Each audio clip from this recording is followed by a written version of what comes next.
Welcome to Corporate Cafecito, a Latin and business podcast where we share insights and strategies to help entrepreneurs and professionals thrive.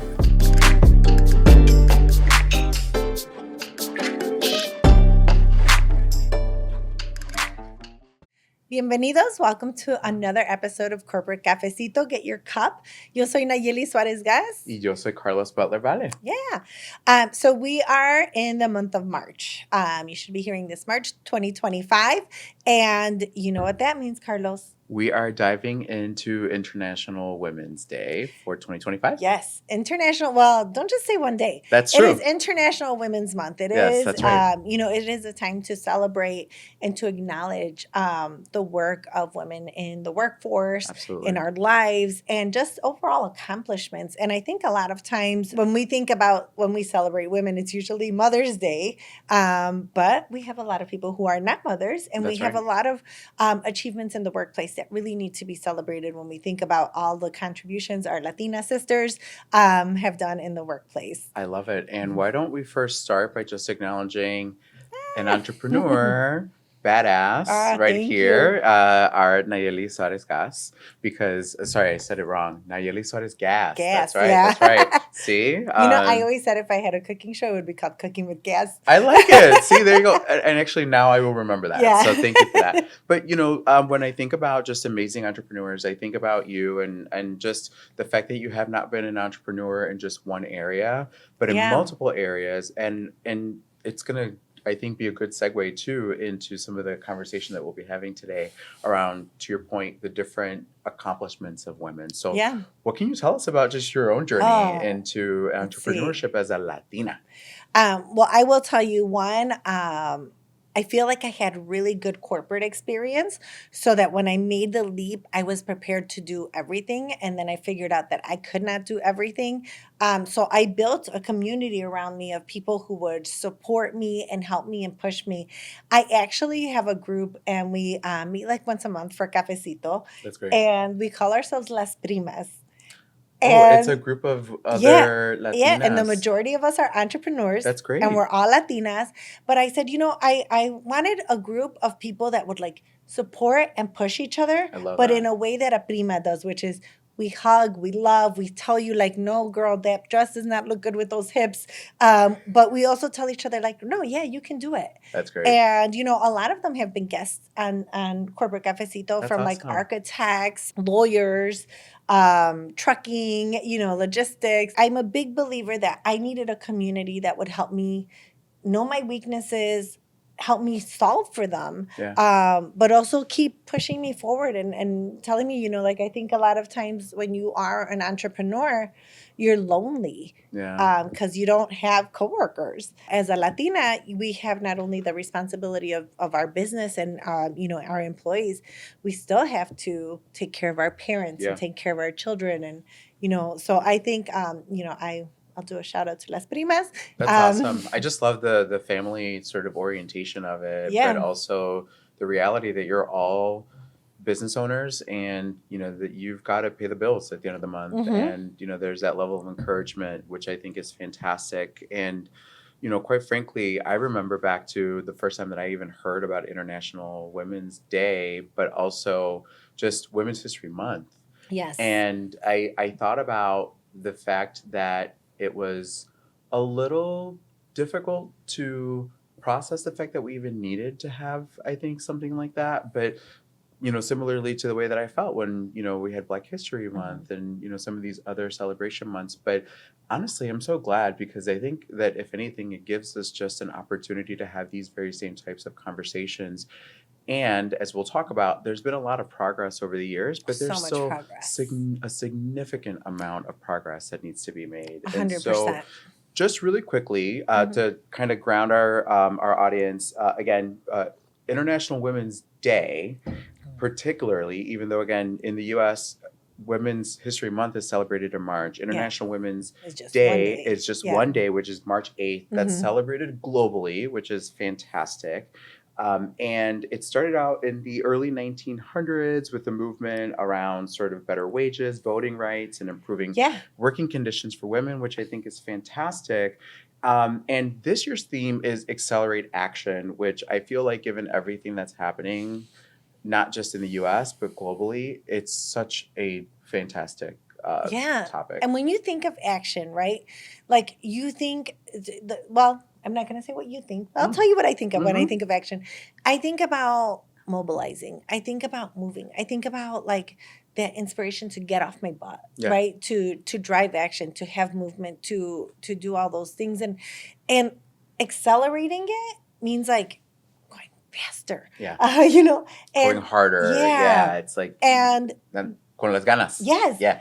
And if we want to drive action, it's got to be fast action because I think right now we're in such a fast paced economy, environment, like everything changes. Like I feel like every time I open my phone to read the news, like 100 things have happened. There's a lot. I use this one app and it'll be like 22 new news stories since you last logged in. I'm like, oh my God. Wow. Sometimes people think about change in a very big way, Yeah. right? And they're like you said, voting rights or working conditions. Like those were very big. Those were very defined. Those were very like, we're gonna move towards this, and we got it. So now, like that suffrage movement is over. It feels like linear, and then it's like it could feel like check the box. Yeah.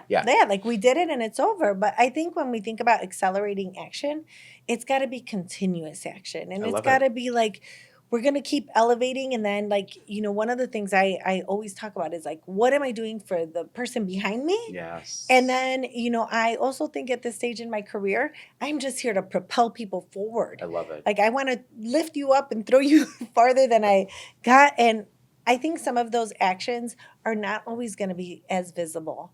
Yeah, and not visible, and also it may not feel as fast. Right. As you typically do for other things.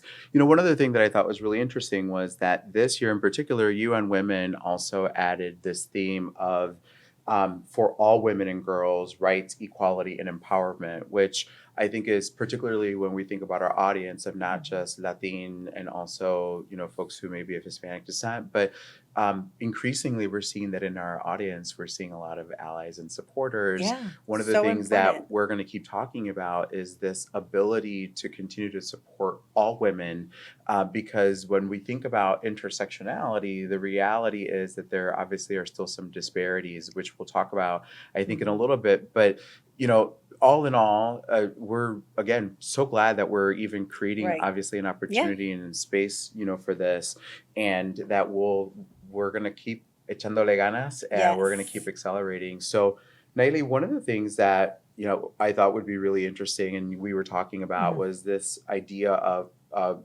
progress that we've made, but also challenges that still exist. And so let's talk about Hispanic women in leadership, which I think is really interesting.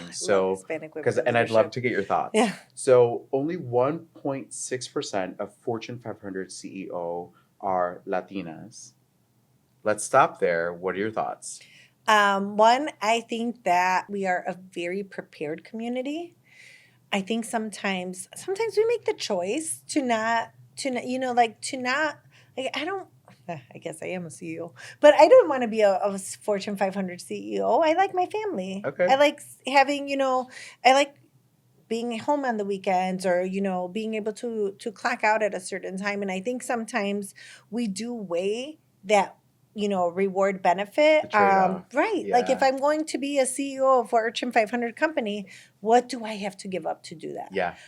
So one, I'm going to say it's a personal choice that we're not more than 1.6%. Okay. Secondly, I think that we don't have the access to those offices. Like, is there a pipeline opportunity here that obviously we still need to work through? And Latinas are the biggest contributors to the U.S. workforce in terms of growth. We are more prepared. We are growing. We are reaching higher heights. When I was working at Miller Coors, I was the highest ranking Latina in terms of positions and within the sales team. And I always thought like, God, I wish there was like one more of me, to like have somebody to hang out with. Yeah. I will say, I think we need more people pushing for us to get in the door. You know, you talked about allies.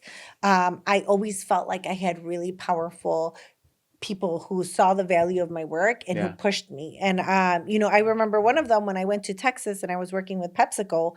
I got down there in October, and I remember a couple weeks later he said, "I thought you were going to get your master's," and I was like, "I am." He's like, "Okay, let me know when you've been accepted and I where you're love it. going." You know, so I've always had people kind of like pushing me Yeah. forward, Yeah. and that was a white man, and I've always had kind of like this person just always behind me telling me to go forward. And I think that we need to do that for ourselves. Yeah. And we need to push women forward, and we need to not knock them down. Like you know, when I had a nanny watching my kids, someone in my family was like, ¿para qué tuviste niños si se los ibas a dar a alguien más que te los cuidara? You know, and we need to stop that. We need Yeah. to like you wouldn't say that. Don't say that to people. Yeah. Well, Um and yeah, there's a whole lot there. It also makes me wonder if there's more that we could do from a workplace perspective mhm. to not only help ensure that there are those pipelines that are available, that that we're Yeah. helping these Latinas be prepared so that you're not the only, Right. but also can we minimize that feeling of trade-off? Yes. Can we Yeah, become that's all more I talked about flexible was from a trade-off. You're workplace right. perspective? Can we think about differences from a cultural perspective? If we know that there's more Yeah. kind of a family orientation, and I'm not saying that there aren't for other groups, but is there more we could still be doing in our workplaces so that we're not making it feel like it Mhm. is such a trade-off? And by the way, I'm always a big believer that if you can figure out a way to make the workplace better for a woman, You'll make it better you're for making it better everybody. for everybody. Yeah. And so like that is part of, I think, the opportunity here. I want to talk a little bit about some additional challenges Mhm. here, because, Let's and do it. again, would love to get your thoughts. Yeah. So Hispanic women are the fastest growing group of entrepreneurs, but they Yes. only receive 0.4% of venture capital funding. Talk to me about your thoughts. We don't know how to find it. And Okay. you know what? We should you know, we've had two people from Angeles Investors who are dedicated to helping our community find that funding. I know one of my cousins personally benefited from their That's investment in, amazing. yeah, so I think we're getting there. You know, we have people like paving the way or opening up the way, and I applaud the work that Angeles Investors does for our community. That's great. I think we need to find more of those, you know, and not just tailored to our community, but to the general market and Yeah. apply. Um, And it doesn't surprise me, by the way, that mhm. Latinas are the fastest growing group of entrepreneurs, Man, we because love doing I stuff. was going to say, like, it's just a natural thing to be Hmm. entrepreneurial. And that's why when I see, and I just have to put my hand on my Hmm. head, because when I see these headlines about, kind of anti DEI, for example, and the rollbacks of some of that stuff, you need your Latinas, particularly, but just women in general, but more overall, sort of groups like the ones that I know. I can Yeah. speak to the ones that I know who are so enterprising and who are so curious and who will make a dollar out of a few cents, Yeah. and Yeah. so that is, so that's one thing. And then when I think about some of these stats, particularly related to how much of these folks are getting the venture capital, one question I ask myself often is, are we are we not telling the story enough, potentially, so that we're getting the word out more? I have to wonder about like how we track some of these things, but I'm happy to hear that there are, obviously, and I know, but the fact that people who have personally benefited from these types of uh, I would say initiatives to try Yeah. to get more of this funding, particularly to Latinas, is, I think, fantastic. Yeah, but we need more of it. Yeah, agreed. We need to know how to get that. And I will say that Latinas being entrepreneurs is so in our blood. And Yeah, I'll speak to Mexico, and I'm sure you could speak to Puerto Rico, but yeah, like every food stand in my town is run by a woman. yeah. Every tiendita, you know, like growing up, women were always selling like ice cream out of their house. And I was just always like, this is great. Like, you know, so it's funny because I never thought I was the entrepreneurial type. And then I'm like, or I've had so many, like, I didn't think it was hard because I've seen so many people do it. Yeah, absolutely. So I think. Oh, whoops, sorry. I think that that is exactly right. And there's obviously more of an opportunity. Mhm, To me, this is just the tip of the iceberg. When you mhm. think about the representation of Latinas, particularly in the US, and big shout out, by the way, we know that there are listeners out there in other parts of the world, including a big group in Mexico, Yeah. which is fantastic. So thank you for tuning in. Know that when we're talking about entrepreneurship, as you mentioned, Mhm. we're not talking about just the US, but obviously these Right. are, Right. these are a good starting point. I want to get us to a next topic, which I think is really near and dear to me, which is uh, specifically around the gender pay gap. That makes my blood I boil. know. And so, I think most of our listeners know Mhm, I was telling Nayeli before we mhm. started, a beautiful, amazing, smart, hard-headed, sometimes young woman, and well, young woman girl, but Yeah. sometimes it feels like she's a young woman. And so this, I think, to me really feels different. Mhm.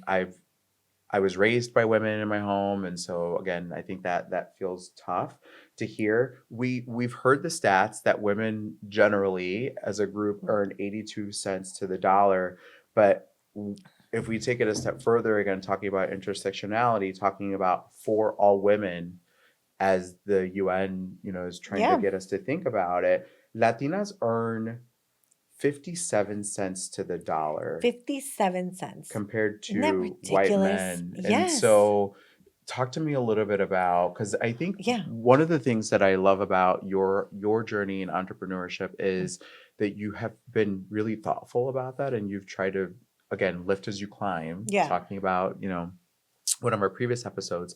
So tell me a little bit about what you think about when you hear that, and then just some highlights of again, how we're accelerating, or how you have worked to accelerate action. I with my company Elevar, I coach a lot of women and I coach a lot of Latinas, and it's been very beautiful to see my clients push their salary up.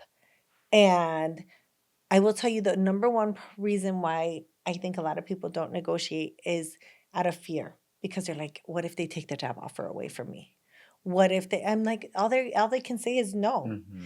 And I even say, like, if you're not comfortable saying, like, I want $10,000 more, or I want $20,000 more, give a number that you're okay with. Yeah. And I remember one person who had never negotiated her salary, afterwards, she was like, I asked and I got an additional 7 grand.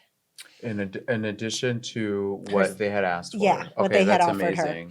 I had another client who I was working with, and she was making 6 figures, but low 6 figures. And I was like, just push for more, push for more. And she got an additional 25,000. Wow. I've worked with someone right Which is now. sizable, by the way. Yeah. I mean, that could make a big I have difference. someone now who in the past year, her salary has grown by 35,000. Wow. And what happens is, my uncle always gave me advice, and he says, no den lo que no te pidan. And I was like, yeah, no des lo que no te pidan. And I'm like, but also you have to learn to pedir.